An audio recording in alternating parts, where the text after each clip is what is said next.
can't lose. No, we can't lose. Enjoy it while it lasts.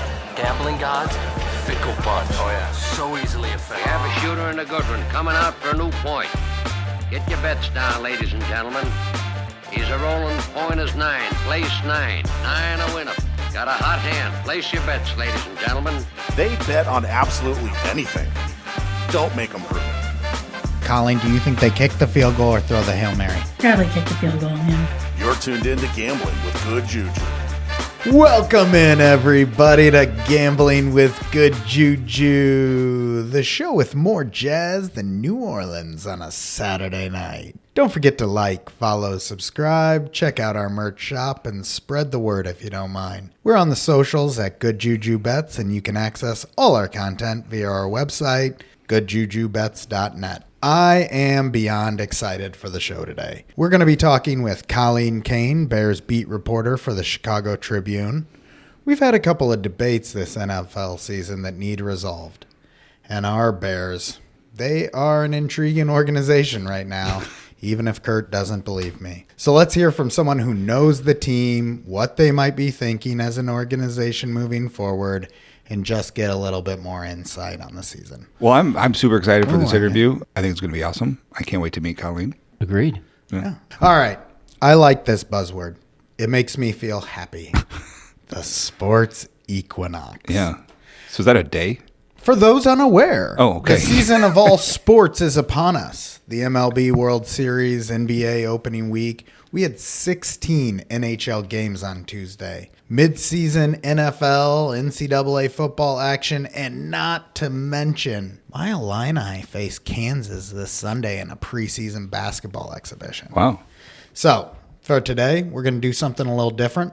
We're going to speed date the world of sports. We've got a couple of 1 to 2 major topics within each sports realm, and we're going to go around and talk about them. We're going to start with college football. We've been talking squad ride all season and dumb college football coaches all season, and this week's no exception. First of all, congratulations to us. The wrong button.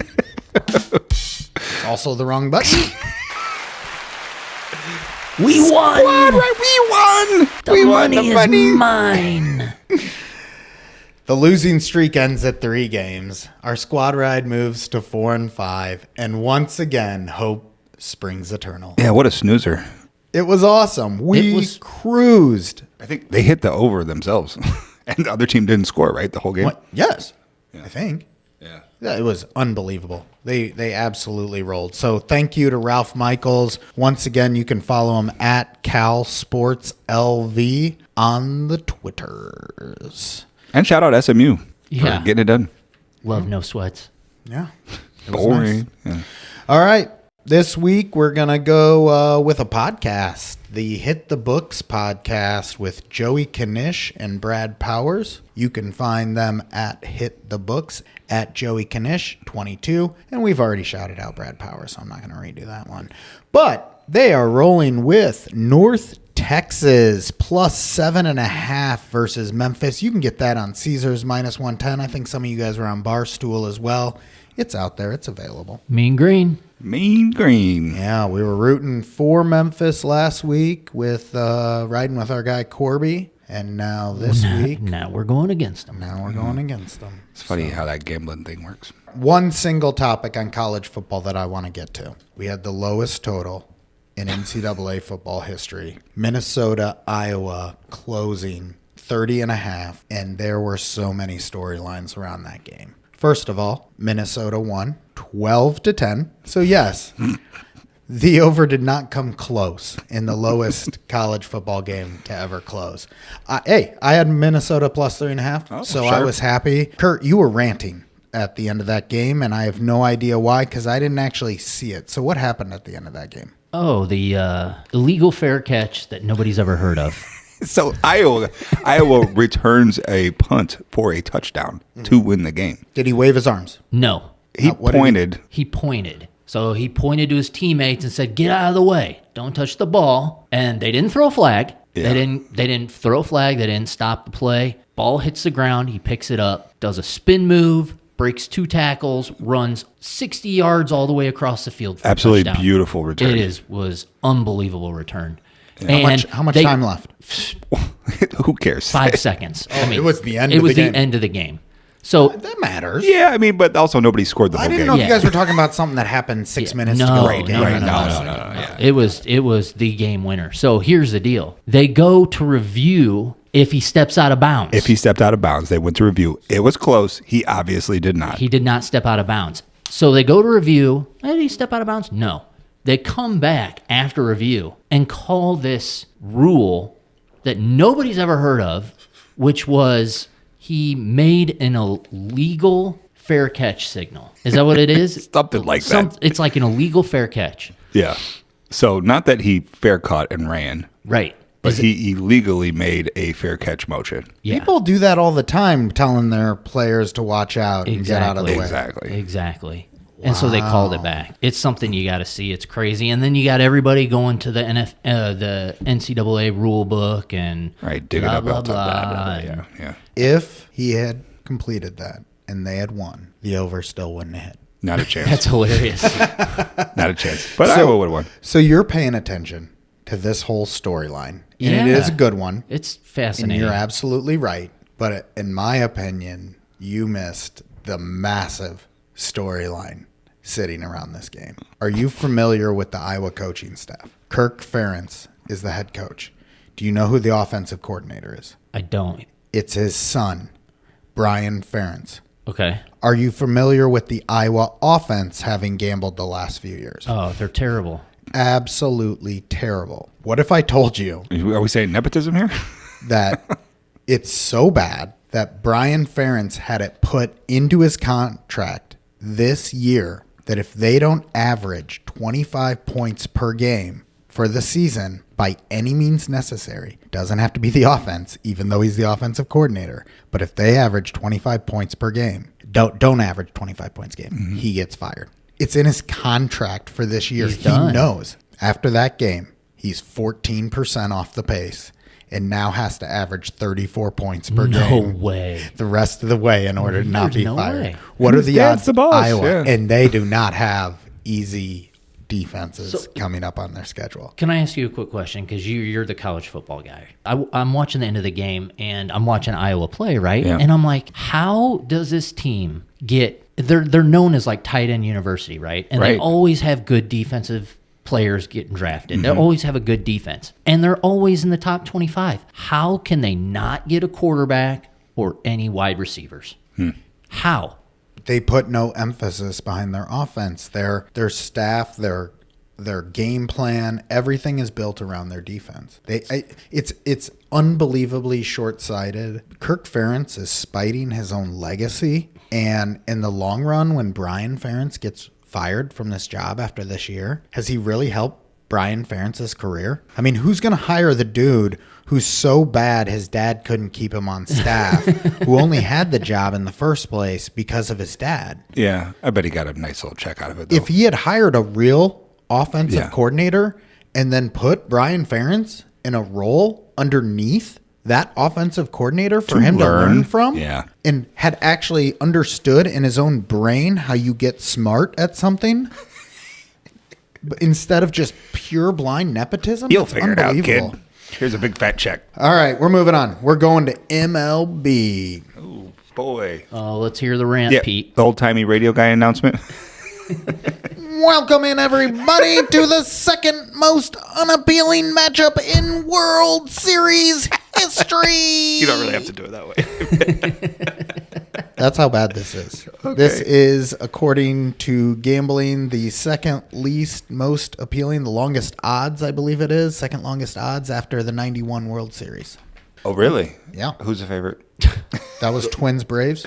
No, who's the favorite this year? The Rangers by Rangers a are the favorite. million. Yeah. I found this tweet from Nate Silver fascinating. This is the least compelling World Series matchup in a long time. Maybe ever. MLB made a lot of great and overdue changes this season, but it's time to contract the playoffs and give the regular season more meaning. I absolutely agree with the sentiment, I agree as well. but I think I disagree with the execution. One, I know they're not going to do that. Like, we Less- know less they're not playoff going to games? contract the Yeah. playoffs. Yeah. So let me put this in front of you fellas. See what you think. First of all, I don't think we need to contract. I think we need to give the bye teams a real advantage instead of what I perceive is currently a disadvantage. How does taking a week off while your competition plays meaningful baseball help? Have you ever heard of the hot team going into the All-Star break and they're like, great timing for the All-Star break when this team's super hot? Yeah. No, you want them to continue playing when they're hot. Right.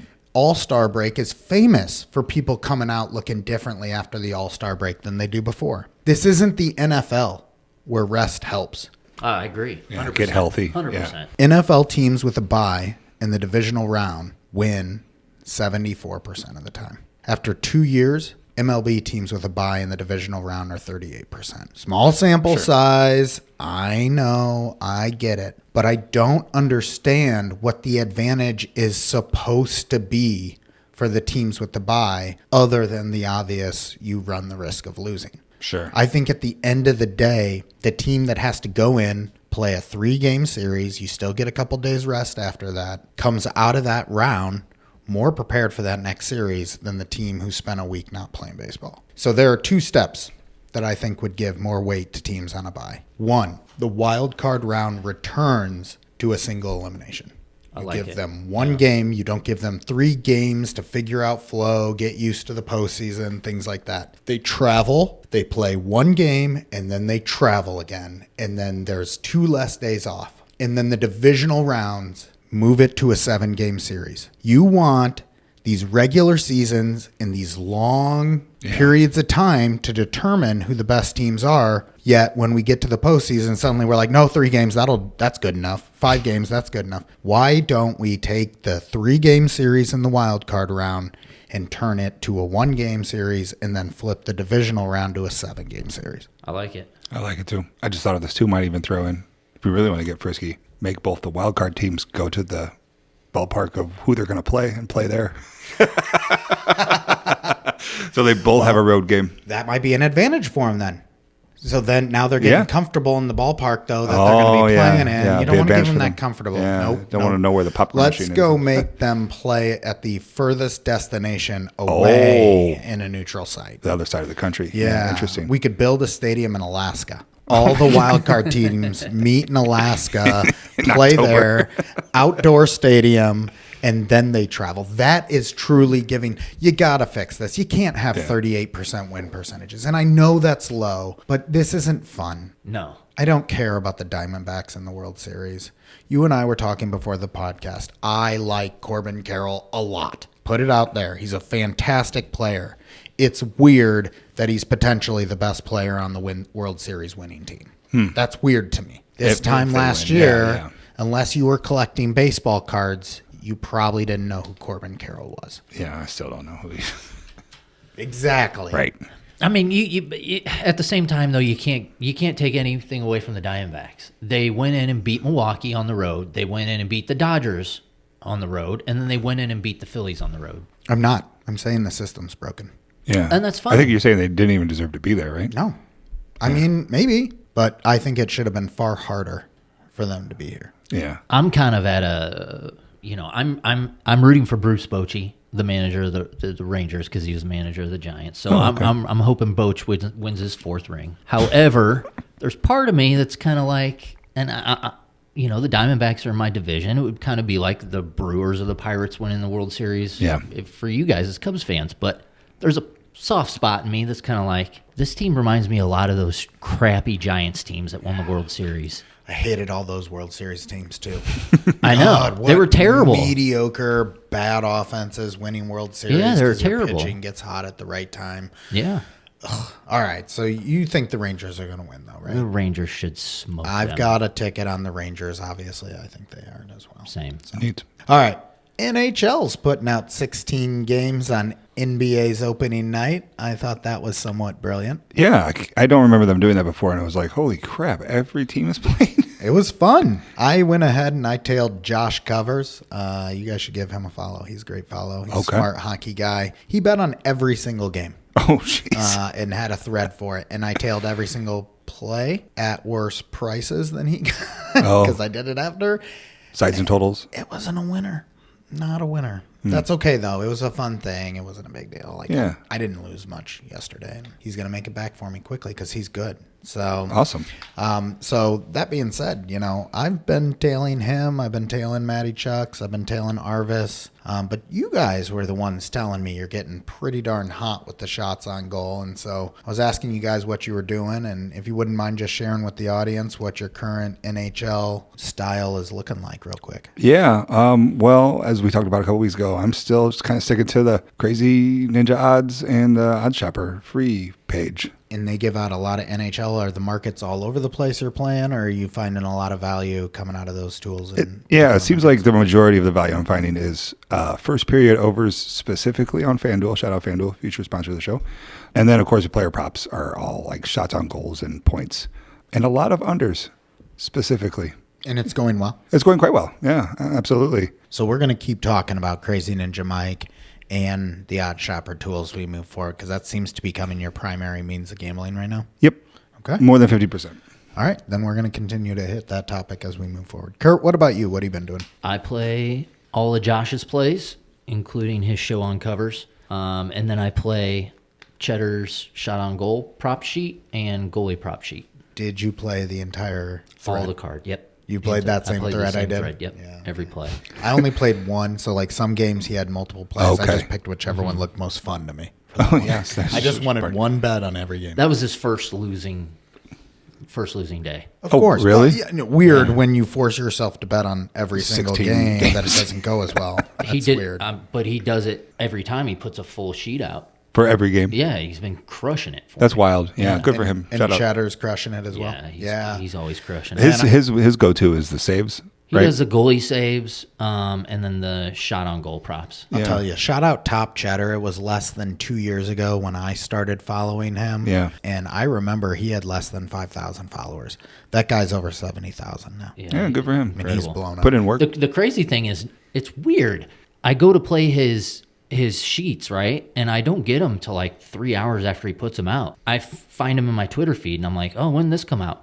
I go and check the lines, and they're like, they haven't They're all moved. there. Okay. They haven't moved. That's why I actually like And I'm it. like, how is this guy's lines not moving immediately when he puts these things out? Low And you're value playing market. the whole sheet? Yeah. 2 different sheets or one sheet? Is there one for shots and one for goalies? Yep. Okay. Got it. Yep. Okay. Unbelievable. Real quick, he puts them in his Discord first And before he then puts them tweets on Twitter, and they still don't move. So, pro tip, Hey. bet on hockey. It's so much Yeah, easier. Yeah. I'm having fun. I'm having a great Hockey's start to the year. great. Hockey's fun to watch. It's fun to bet on. So do it. NBA kicked off on Tuesday. It was too much hockey for me, so I didn't watch. Anyone care? I watched. I watched a little bit. I watched about 20 minutes. I watched both games. What do you think? From the back end. I New look mean, Lakers. the Lakers are they're gonna be bad. Yeah, Yeah. Good. I don't think they have a shot in winning. Denver just smoked them. sure. Smoked On them. ring night. And then Championship hangover. the Warriors were disappointing last night. Yeah, were they? Yeah, the Suns didn't have Bradley Beal, and they were kind of in control the whole game. Booker had a big night, right? Booker had a good night, and Durant was terrible. Yeah, And he had they a quiet night. Yeah, and they still won. So Yeah. Oh, man. I was sitting on Suns alt under 54.5 first half for like over plus 300 with a boost.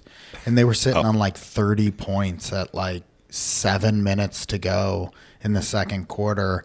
And I'm not paying much attention. And suddenly I look up and they're at over 60. yeah, Booker. Yeah. Booker They must have went ham. exploded in the second half of that second quarter. I think Booker had 20 at halftime or something like that, 20-something at half. It's going to be interesting to see what that team looks like when Beal gets back on the court. You think I should go grab a Suns ticket now? Nope. Overreactions to Tuesday. Overreactions. Give it to me real quick. Should I go get a Suns ticket, Kurt?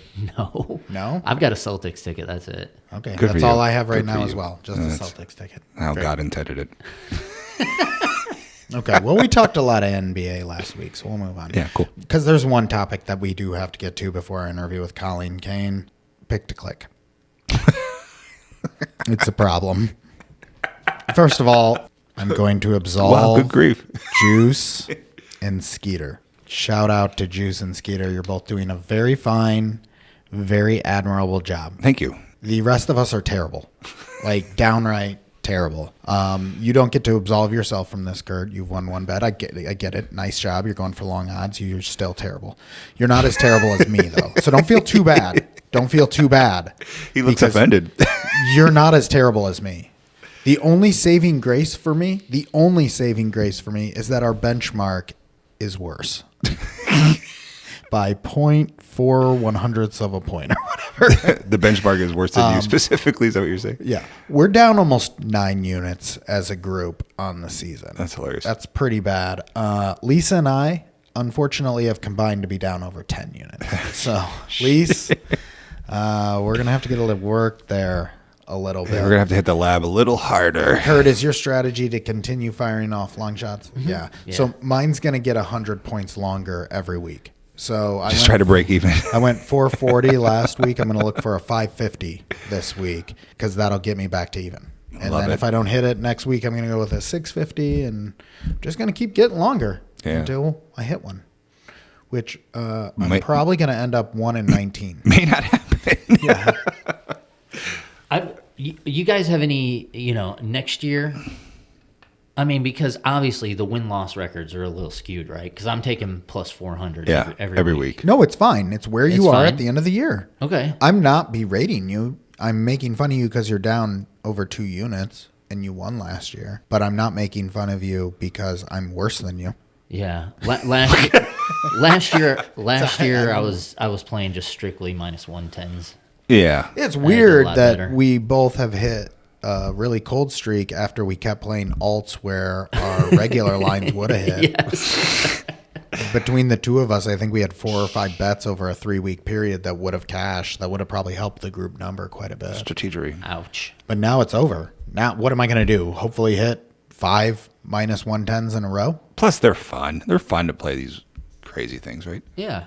Yeah. It's not fun to be lose every week. This is also the problem. Here's the other problem real quick, and I know I have to edit this, so it's my own fault. However, this is the worst thing for me. Oh, let's have the dude who likes the college sports scene come in and only likes to bet sides and totals come in and do NFL player props. Gotcha. All right, gang, that's going to do it for us. Stay tuned for our conversation with Bears beat reporter Colleen Kane. Good juju to all your bets, and we'll talk again soon. Adios.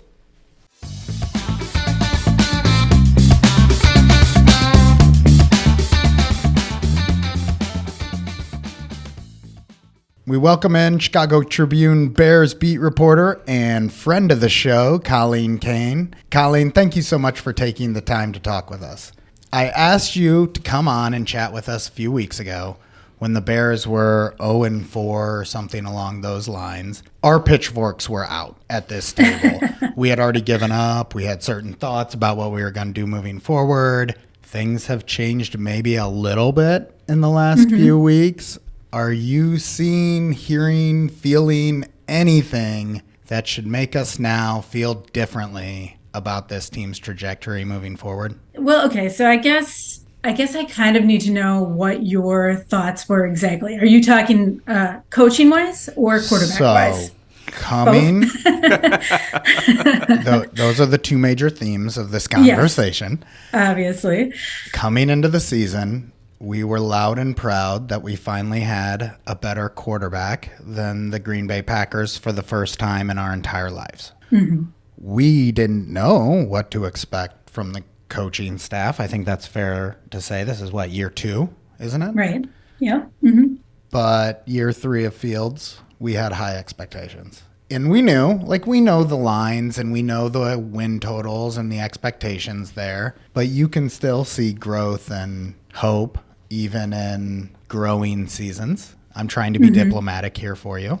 Right. And it was very apparent very quickly on that we were going to be sad Bears fans once again. So right. That is where we were when we reached out to you of literally we thought we had a franchise quarterback.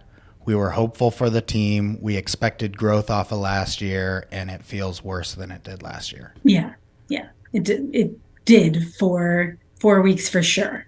I would say So I guess you reached out to me before the Washington game. Is that right? So when they were on, that was the week. It was literally in the lead up to the Washington game. Yeah, and people. So to start with the coaching staff, I feel like there was a little bit of chatter that could Eberflus be fired if they lose this game? Right. And I don't think that a lot of media people really thought that was going to happen, just because. Well, for a few different reasons. Obviously, the Bears don't fire coaches in season, so that's one of them, right? The other one being that because Alan Williams is gone, how is it going to benefit the team to get rid of the head coach, who is also the defensive coordinator now? Like, who's going to take over? There's just a feeling that, like, that's not going to do anything. And so they were going to let the season play out and go from there. So when you're talking about him, I think that there has been an obvious improvement in the defense over the last couple of weeks. Now, I'm quick to say, okay, so I think they're being more aggressive. The game plan seems a little bit better. Part of that's maybe Jalen Johnson coming back. That helps things. Guys are getting a little bit healthier. Also, they played the Vikings without Justin Jefferson. They played the Raiders without Jimmy Garoppolo. I feel like we're not really going to know if this is really a defensive turnaround until they play someone better. And I think the Chargers is kind of a good start to kind of gauge that. So that's where I'm at with Eberflus. I think he still is on the hot seat. I think you can't ignore the 0-4 start. You can't ignore all of the issues that have gone on within the team, and whether they were Eberflus' fault or not, they happened under his watch, right? The Alan Williams resignation, the whole Chase Claypool debacle and trade. And so I think that plays into it as well. So I guess what are your thoughts on that, I guess? What are you guys thinking about Flus? Do you think he should go? Yes. Yeah, I mean, I wasn't really, to your point, I wasn't really buying the national or regional media about getting rid of him as soon as they lost the Washington game. Right.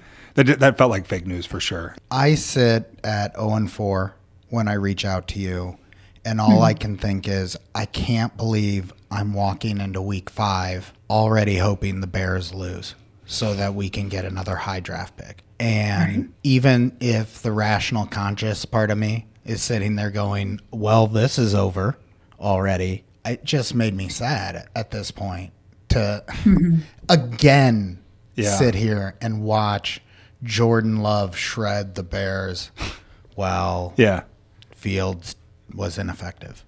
Yeah. It was heartbreaking. And specifically, I think we probably forget, since we did have 2 wins since, the decision making at the end of the Denver game, right? That was extremely questionable. Unbelievable what happened at the end of the Denver game. Yeah. I mean, only, and you can only look at one coaching staff who has been getting made fun of all season in the Denver Broncos pulling out a game against your team after they gave up, what was it, 72? Something like that, 70, 72 the week points. before to Miami. The saddest thing in the whole world is the Denver Broncos giving up 70 points to Miami in the following week, coming into Soldier Field as favorites. And then coming back down 3 touchdowns and beating us. And then doing that. So to answer your question, I am extremely conflicted. I don't want them to fire Eberflus now. That's silly. That makes no sense to me. But when Bagent comes in and wins, that doesn't feel good. That doesn't feel like that's helping us in any capacity. If it was Fields turning it around and winning football games for the Bears, that would give us hope. Is Bagent, let me answer this question, Colleen. Is Bagent Tom Brady? What is he? I don't know. I don't think anyone thinks that yet, but there's people who automatically dismiss him just because of where he comes from. And I'm not going to be one of those people. I don't think we can make any declaration on him yet.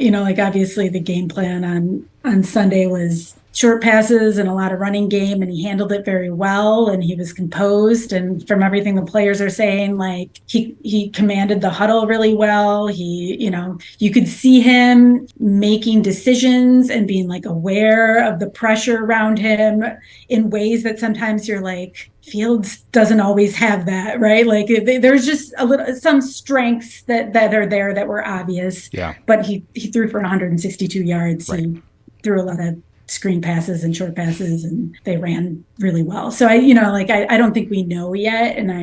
But I think at least the Bears are hoping that he's a very good backup for them. Whether he's anything more, I think we're a long way off from that. I don't know that he's going to get a chance this season to prove that, because from everything I've heard and, national reports, I think ESPN reported today that Fields thinks he's, going to be back for next week already. And obviously, because of this conversation that we're having, and is Fields the guy, and because of the conversation, he knows that everyone's having that conversation about him. He needs to get back and play, because his career is on the line here. So he's going to do everything he can. And the Bears are going to give him that chance. There's no reason not to give him that chance, especially, you talked about the Broncos game and the comeback, obviously horrific. His, talked about the storyline about him not being able to pull out a win and stuff, but he did throw for 300 and some yards that game. He looked better against Washington. You're saying, oh, okay,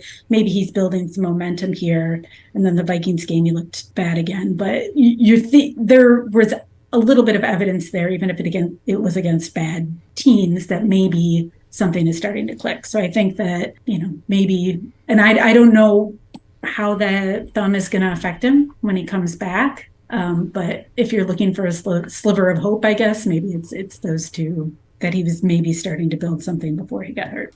What fascinates me about the situation that the Bears are in with Justin Fields is that he's in year 3, right? So he's got 1 year left and then the 5th year option. So it's kind of getting close to that extension period. But what's kind of like the thought process, or at least what you think is going on in the Bears organization about possibly handing out Justin Fields a $250 million extension? Yeah, I think right now it's just trying to determine whether he's even going to be their long-term solution in the future, especially if you're looking at draft picks that are going to be high. If they have the Panthers draft pick, and you've got Caleb Williams there, if they have the number 1 pick, is Fields going to be your guy? I think more than extension right now, they're still trying to figure out if he's the guy. Do you think next year's starting quarterback is on the roster right now?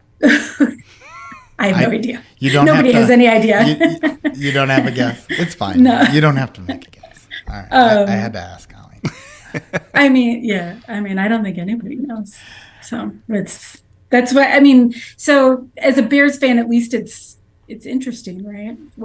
It is interesting. The path ahead, even if they're going to lose, it's a turning point in kind of the organization's future for whatever happens over the next 2 months. So let's say hypothetically the Panthers start winning games, and we've seen the Bears pick up 2 wins. If those picks start to fall, maybe 5 or 8, and Justin Fields is kind of stuck in this no man's land where it's 2 good games, 1 bad game, does that kind of change? You just said Caleb Williams number 1. Does that kind of change the thought process of hanging on to Justin Fields and drafting offensive lineman, wide receiver with those 2 picks? I don't think so. I feel like they're going to have to make the decision whether it's him or it's not him.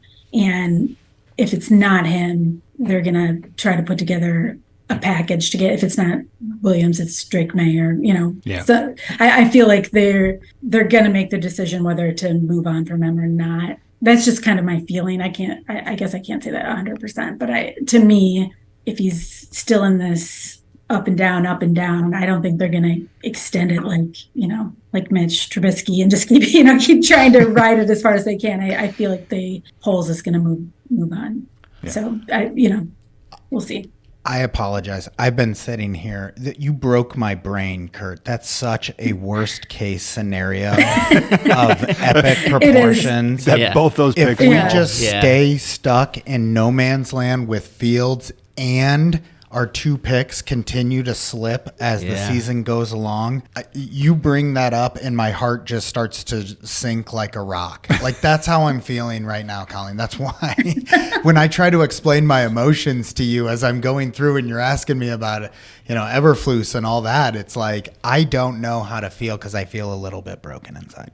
Well, you have to think of all the possibilities. There's a lot of bad teams out there. Anything can happen. Look, it's time. Go ahead. Sorry, Colleen. I was going to say, there are a lot of bad teams. And so I think it is a possibility. I'm not going to write that off. It is a possibility that there's a lot of mediocrity, I think, this year. So I think the time's ripe for this question. I love it. Let's do it. Okay. Colleen, I've been shouted down, looked at like a lunatic, been called not nice words on this next take.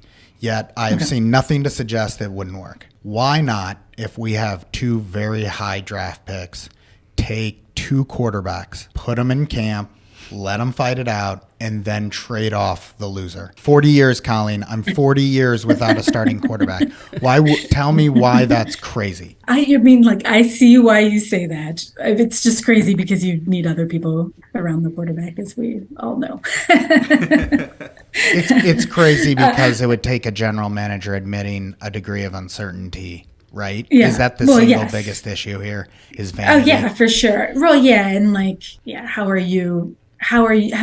you make the decision? So they're both in camp with you. Then how do you make the decision? Like, I don't know, just, my philosophy on that isn't one of the biggest unknowns how these quarterbacks hold up once they get into professional settings against rosters full of professional athletes. Aren't you then giving them 7 weeks to test that out? Yeah. I don't know. What do the other guys think? I want to hear the other opinions on this. I thought it was absolutely, I was the person calling him not nice names. I thought it was absolutely insane. There's no way you can determine between 2 rookie quarterbacks in training camp, rookie camp, on who you want to let go and who you want to keep. And to spend 2 first-round picks when you need defensive line help, you need offensive line help, you need wide receiver help. Yeah. It's just it's a no-go. I need to be done being 40 years old and never seeing a franchise quarterback for the Bears. You just want 2 bullets. I was just going to say the nightmare scenario for you. You're talking about quarterbacks never having a quarterback. It's getting both of them and then letting the wrong one go. Yeah. Like you were that close to it. You let Mahomes go and keep Trubisky. Right, exactly. There it is. There's the question. What year did you start covering the Bears, Colleen? I was in the middle of 2017, so I wasn't there for the draft, but yeah. When Trubisky was drafted was what year? 2017. Yeah. 2017. So I wasn't there when he was drafted, but I came in like late in his rookie season. Do you think if Mitchell Trubisky and Patrick Mahomes were in the same football training camp, it would have been made obvious over 7 weeks who was the better quarterback? They're rookie years. Probably, maybe. So it's worth the risk. Bring it up to them. Hey, if you see anyone there, bring it up. Just let them know. Breezy's mentioning it. Maybe not, because like there's like some revisionist history where everyone's saying, oh, like everyone had Mahomes, right? Like how could the Bears have not picked Mahomes? And it's not. There were plenty of like analysts and people that thought that Trubisky was going to be better than him. So, and I absolutely I can't say that for sure. Yeah. But I'm saying after they were in camp for 7 weeks together, who would have been saying the same thing? Yeah, I don't know. I'm still convinced. I mean, Colleen, they don't have Andy Reid, do they? As a head coach? Right. Okay. That's the other thing. All right. So we've kind of covered the short term. We have a general sense of where we're at. I don't have answers. None of us really have answers. Obviously, from your perspective here, the Bears are looking for those very answers right now themselves. No one's set on anything. No one's sold on anything. You don't get a general death knell or anything like that from the organization we're in. Let's see what happens with the rest of this season. Correct? Okay. What does the future of even the ownership group look like? So after 40 years, more head coaches than we care to count, 1 million quarterbacks, is this the McCaskies for as long as we know? Is there any short-term, long-term considerations here? Yeah, I'm not entirely sure. From what I have heard is that, yes, they still want to keep it in the family, but there has been some speculation that whenever Virginia does pass, that some of the family, the ownership group, would then want to sell. But I'm not going to speculate on that because I'm not entirely sure. I do think there's Kevin Warren has been very interesting within the organization. And I don't know, there's a lot of speculation or debate about whether what he does will actually trickle down onto the field, right? Whether that oversight that he has would trickle down onto the field and the product they put out there. But I will say that there are people that say that he's already making kind of a notable difference within the building, just in kind of the standards that he's setting. And so I will be interested to see how that plays out over the next, however, 5 years or whatever. We're so glad you brought that up. Yeah. Oh, okay, good. So, because, we're kind of trickling down here, right? So it starts at the ownership group. And then when we get down to Kevin, we actually got a question from Mike in Indianapolis. And he was wondering whether Kevin Warren's having an impact on the football side of the operations or whether he's more on the business side and just really focused there, and Poles is having more say over the football side of things.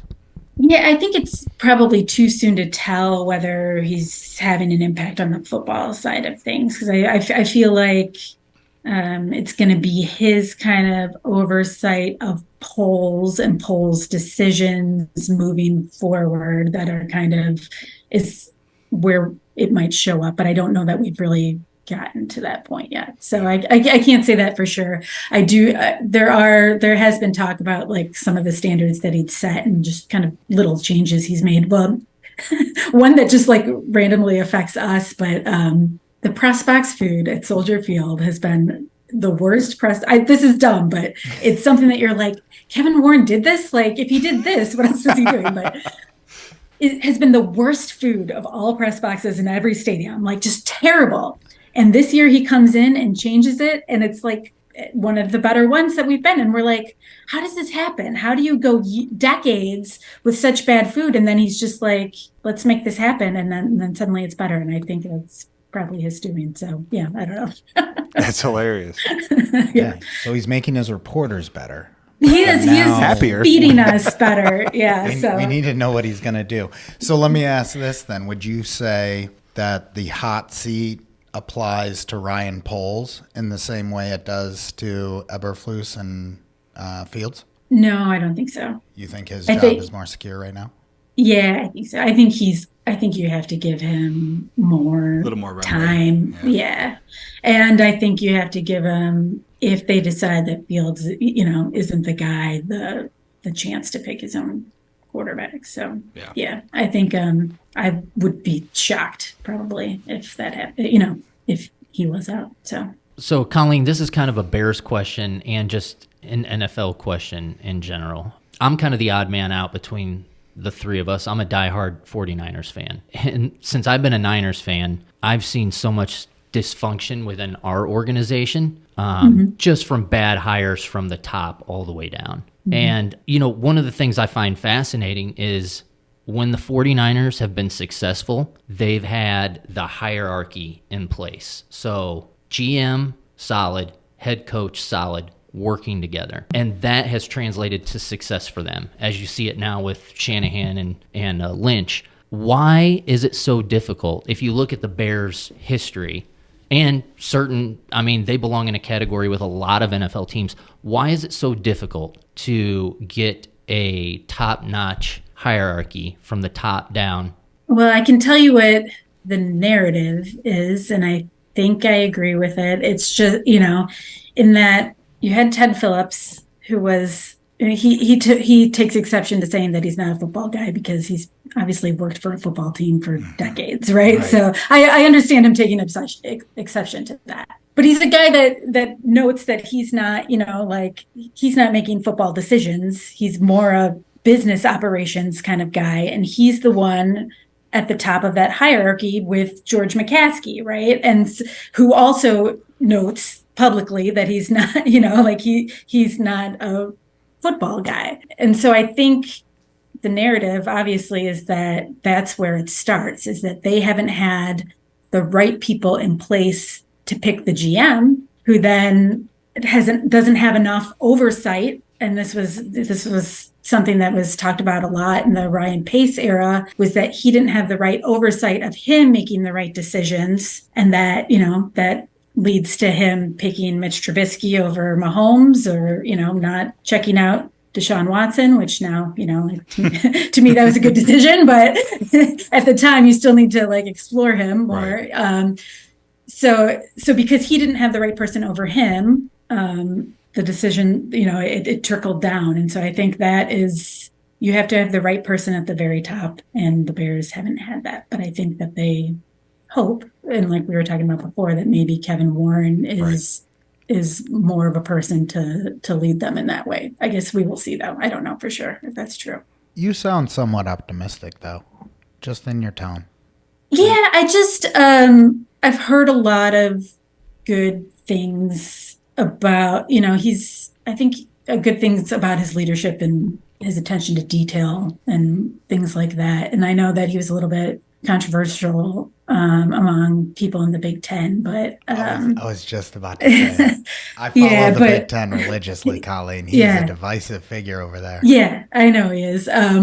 But at the same time, like, he led the Big Ten, like, that's someone that you want at the top of your organization. And he did it during the pandemic. So, of course, his decisions in a historical event that has no precedence is going to be difficult and highly scrutinized. So, that's fair. Exactly. Yeah. And I do want to say, like, she's making me optimistic. Just in her tone. Okay. So this is awesome. Well, you're always optimistic. Okay, fair. So I should have a warning to you, though. I am one of the more optimistic people probably among the media members. So if you're talking to like my colleagues who work at the Tribune, they're on a much more negative slate probably than I am. So the name of the podcast is Gambling with Good JuJu. So you got the right media member on. Right. Yeah, right. Exactly. All right. Are you good with the Bears? Love it. Are you feeling good about the Bears? Thank you, Are you Shane. feeling good about the Bears? I'm a Niners fan. I know. Good about them. Well, I didn't know if you had any other questions for about the Bears. Yeah, no. All right. Colleen, there's been another debate on our show that we wanted to discuss with you.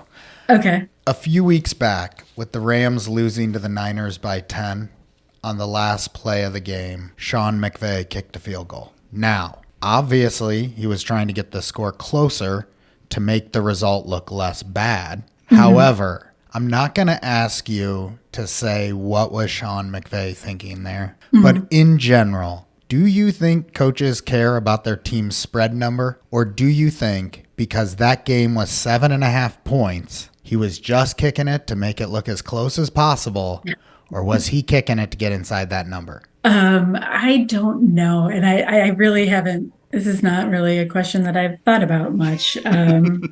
I don't think so, but I can't say it for sure. What do you guys think? Do you think yes? This is an argument. Yeah, So I think I was on an island because I absolutely think Sean McVay would prefer to cover the spread as often as possible. And like my argument was, we have like this entire market and ecosystem that has like decided how close the Rams should be to the 49ers. And like kicking that field goal, he got a half a point closer than that. And I don't think it's just like personal pride that he did that. I think maybe there is a expectation of like using that as a measuring stick long term for how well a coach has performed. Because I think, it's extremely optimistic in your own organization. Just be like, well, why didn't we win every game? But like, you've got this whole group of people that is like kind of doing the due diligence for you to determine like the difference in the capabilities of these two teams. And I think I would be surprised if that's not like used in the measurement of success for coaches, I guess. I'm sure nobody would really want to talk about that specifically, but. Right. have you heard of that ever happening in your entire professional career? No, I have not. But Weird. I think it's, I do think it's an interesting argument. And they think, these coaches have people that analyze everything. And, like at first, like thought, I would be like, there's no way they're thinking about that. They have so much else to think about. But then you're like, They think about everything. So maybe they are. I don't know. Okay. We're going to do one thing real quick to solve this problem. Let's say the Los Angeles Rams were -4.5, not -7.5.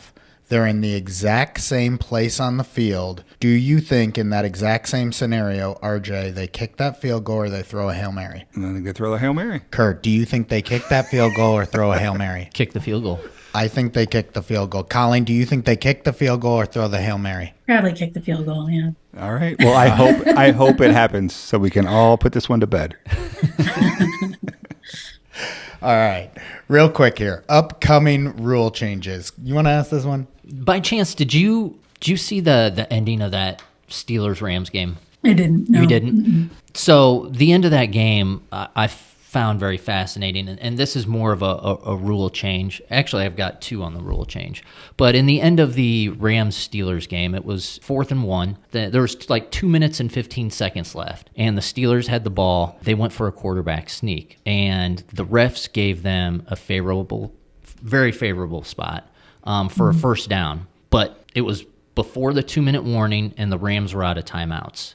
So they couldn't challenge the spot. Replay showed that Pickett's knee was down about 1.5 yards behind the first down line. Do you foresee any of these, and it could be any replay scenario, but do you foresee any changes being made as far as replay is concerned to kind of basically get it right? Yeah, I mean, I can't talk for sure, but you would think that, to me, like you would think that they would, as they get better and better, I just don't know why you wouldn't use that technology to do something like I understand you don't want to slow down the game and stuff like that, but like why you wouldn't, I can't tell you for sure whether or not. I haven't read up on whether it's something that they've asked the league about or anything like that, but to me, like, I don't know. I guess I'm for more replays in situations like that than not. I don't know about you guys. Yeah, like on one hand, it's like, get it right.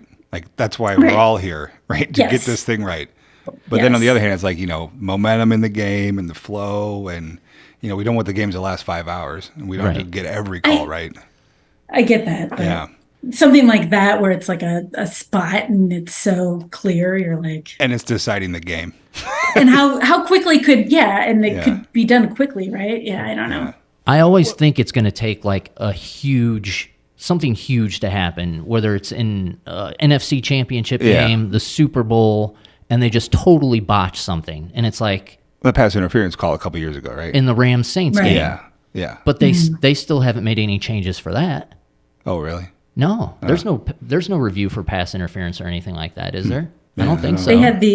They had the trial year of it, right? And then without it, and that was kind of a disaster, right? Because they just stopped the play every and nobody won 5 minutes. Yeah. But then we wouldn't have all of these fun debates about stuff like that if it was always. I agree. You want to take all the character out of the game, right? Human element, blah blah blah. I get all that too. What about the tush push? That's the one that's in the news right now. Everyone's talking about. Are they going to do anything about that, or is that just we're buzzing about it right now? I do think they are going to. I mean, that one's been, the league is already like kind of, people are discussing it, whether they are. I don't think they should. I like it, but I think that they might address it. Is this any different than what Reggie Bush was doing at USC 20 years ago? That's what happened. The game-winning play against Notre Dame for USC, they were doing the same play. Oh, they just pushed it. And it was a big deal back then. And everyone was talking about it. They've been talking about it for almost 20 years. So we'll see. Okay. Anything else you fellas want to cover? Colleen, give us your AFC Championship, NFC Championship, and Super Bowl predictions. Oh boy. Hot take. I don't know. I didn't have to do predictions before the season, so I didn't know. So who do you like, though, as your favorites coming out of each conference? I mean, I like the Chiefs, obviously. Sure. Do you want me to say that I like the 49ers? No. You don't? No. I mean, it doesn't bother me either. Well, they're not gonna be there. But so, no. Who do you think? Who do you think? They lost 2 games face. I mean, what are we doing? We handed it to the Eagles now? Yeah. Basically, it's just like Eagles. Yeah. I don't want to do this. I don't want to do this. He's just Debbie down in the 49ers right now. Yeah, I would take the 49ers right now, Kurt. Okay. I don't know how that makes you feel, but that's what I would do. Yeah, I'm I like 49ers. I want the Dolphins to go. I just am like a fan of their offense and think they're. It's a lot of fun, right? We'll yeah, it really is. There's this surprise team with a new quarterback that's won 2 out of their last 3. I might take a stab on them. I don't know. Yeah. They look kind of good. Play in a weak conference. They got a new quarterback. Oh, one other thing, Colleen. If you know anyone at Soldier Field, if we could request that they start playing the song "Secret Agent Man" after every passing touchdown. That'd be great. By Bajent, if he's still in. That's all I'm wondering. Okay. Okay, I will ask that. Yeah. Thank you. Thanks. Okay. Yeah. Use your, Thank you for talking to us. Thank this was you awesome. so much, Colleen. We really appreciate Thank you, having you Colleen. on the show. Yeah, thanks for having me. Absolutely.